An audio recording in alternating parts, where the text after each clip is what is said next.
Okay, team. So we've established that we need food for substrate, carb, fat, protein. We understand the micronutrients and the role that they play to also help fuel this fire. We have now gotten into enzymes and the idea that in order to create this energy, we need enzyme availability to help speed up or slow down these reactions that occur when we're breaking down our food sources to be put into the various energy systems that we're going to get into next. So before we do that, though, it's important just to understand the biochemistry of these energy sources. And by energy sources, I mean carbs, fats, and protein. So how do we utilize these? So a carbohydrate is going to give us around 4 kilocalories like per gram. So when we break down 1 gram of carbohydrate, it should give us 4 kilocalories. Our body can store about 2,500 calories of stored carbohydrate in the form of muscle and liver glycogen, or just readily available fuel source. It is the primary ATP substrate for our muscles and for our brain. So it's very important that we have carbohydrates. Extra glucose can be stored in the liver, within our muscles, in the form of glycogen, and glycogen can easily be converted back to glucose when it's needed to make more ATP. Glycogen is stored in limited quantity, and I think we've been over this a lot, right? Is that we must rely on our diet to get the carbohydrate replenishment. I always think of this as like if any of you guys played sports in high school and you had those like pasta parties or carb loading parties before a track meet or a big game. It's a real thing, right? So we can carbo load before games and we can resupply the fuel sources that we need in order to maintain activity. So carbohydrates can be broken down into monosaccharides, and monosaccharides is just going to be in the form of a simple sugar. This is the most common form of carbohydrate, and this is going to be that C6H12O6 glucose that is found throughout. And so I like to always remind people that carbohydrates, even though it's not a sugar, it's going to get stored as a sugar, broken down into as a sugar, which is why a lot of diabetes-based patients have to watch the amount of carbohydrate intake they take in, because this will get broken down into glucose for our body to use it. We also have disaccharides. So disaccharides is a 2 monosaccharides linked together by dehydrated synthesized, and this is going to be in the form of sucrose or lactose, and this is primarily found in things like milk or dairy-based products. And then our last one is our polysaccharide. So most abundant and organic compound in the biosphere. This is going to come from starches, and it can be digested by animals. So our polysaccharides might be a little bit more of those starchy based carbohydrates like potatoes that we like to eat. Fats, on the other hand, are going to give us a lot of bang for our buck. So for every 1 gram of fat that we utilize or that we consume, it's going to give us about 9 calories, 9 kcals of energy. And then once again, right, we have 70,000 kcals of stored fat within our body. And our energy substrates are going to come from this, but not in the intense exercise form. It's going to be more of the long duration, slow, steady state type of energy form, because it takes a while for this process to get started and it takes a while for it to happen. So it can't be readily available. It's going to need a little bit more time to simmer. It is high ATP yielding, meaning that it's going to give us a lot of bang for our dollar. So when we put a gram of fat inside of the Krebs cycle or inside of the electron transport train, when we break that fat down into the form it needs to get into that energy system, it is going to give us a lot of bang for our dollar. And we'll get into that in the next section. Most of these can be broken into fatty-free acids, which is the form that we need to utilize it inside of those energy systems. And only fatty-free acids are used to make ATP, which is exactly what I just said. So we need to break down fat into free fatty acids in order to utilize it to make ATP. When fatty-free acids are organic acids with long carbon chain, we have to break this carbon chain in order to utilize it to make fat. And what's really, to make ATP. And what's really cool about the idea of fat is that dependent on the type of fat that we utilize will depend on the amount of ATP that we actually get back. Where carbohydrate is more of a this is what you get put in, this is what you get out, where when we break these chains on fatty acids, depending on the chain that we break, will give us a different end product. So we have saturated, monosaturated, and polysaturated fats, and each of these fats has different bonds associated with it. Will also translate into the type of fats that we should eat. So I just think it's important to highlight that we do have good fats that we need, and obviously fat is a great source of fuel for us. But our mono and polysaturated fats are going to be the best fats for us to consume, found in avocados, nuts, fish.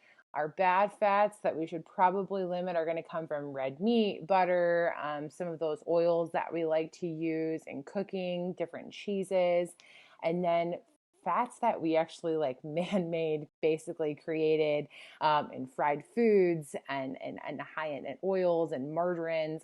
We need to definitely limit those types of fats that we have within our system.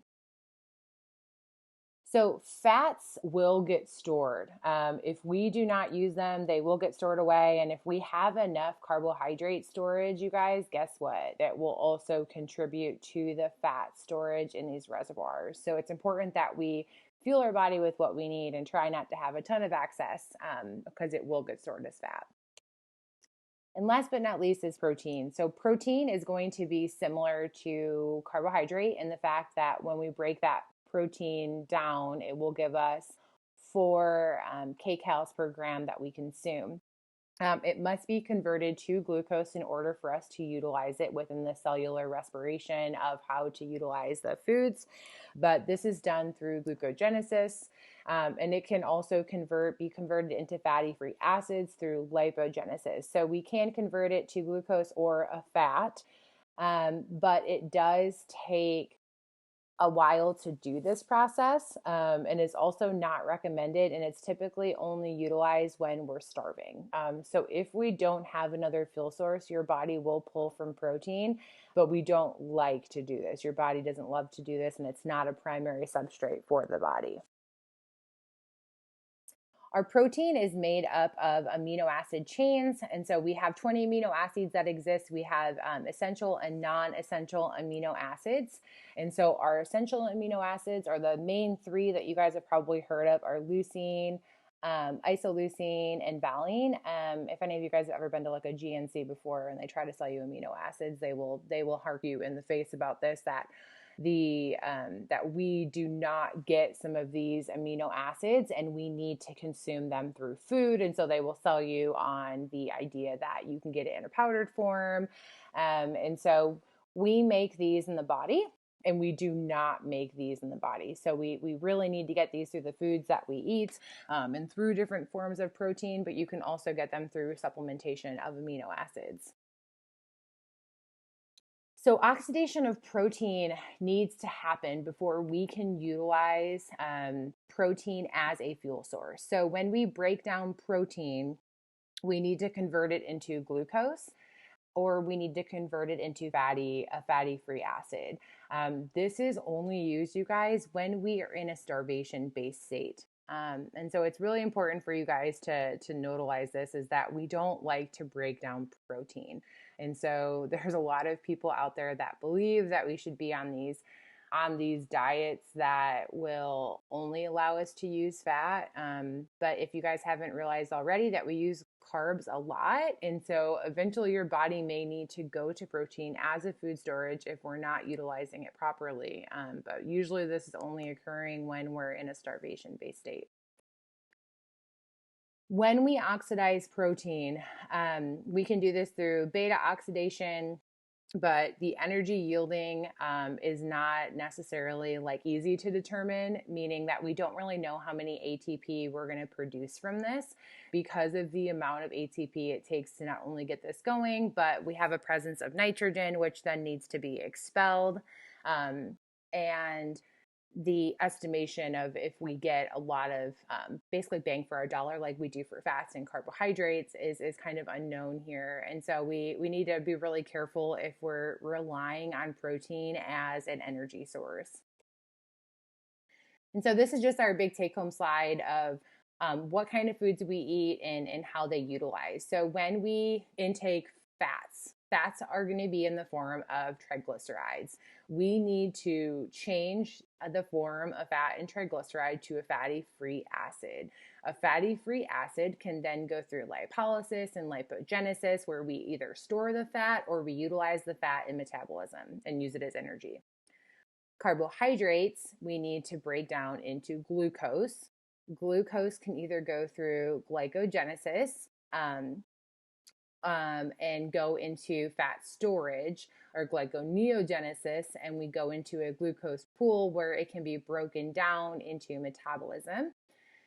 Or it can be stored. And then protein, on the other hand, it needs to be broken down into like the amino acid form, but we need to break down the protein into a fatty free acid or glucose in order for it to get utilized. But usually we will utilize the protein in the form of recovery and not go down the metabolism pool with a protein.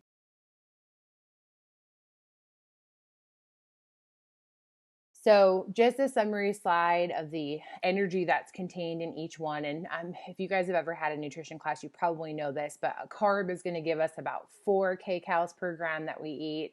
Protein is going to give us 4 kcals per gram that we eat. And fat is going to be our big winner of 9 kcals per gram that we eat. The anaerobic system, you guys, uses only carbohydrates for fuel. So if you are an anaerobic based person, you lift weights, you run sprints, you don't really do anything long distance, the primary fuel, or you do high intensity exercise, is carbohydrates.